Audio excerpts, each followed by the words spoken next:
На финала рубриката ни 60 секунди за една книга.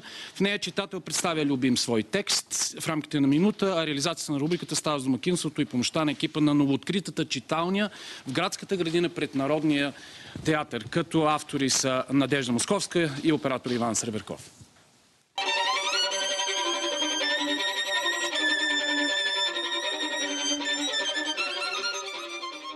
Избрах тази книга "Изобретението на Хюго" от Брайан Селзник, преди всичко, защото това е много нетрадиционно издание.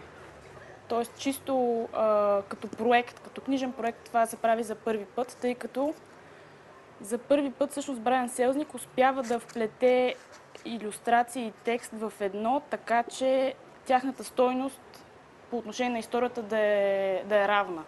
Имам предвид, че историята се разказва, започва да се разказва първо с илюстрации. Имаме около, да кажем, 30 илюстрации, които разказват историята, по-динамичните моменти. Стигаме до един момент, в който историята продължава с текст и така се редуват всъщност през цялото време. Тя е 500 страници книгата. Книгата е тинейджърска, но може да се чете от всички. Той се води роман в картини и думи, така го е кръстил самия автор, като жанър. Той си го е измислил един вид.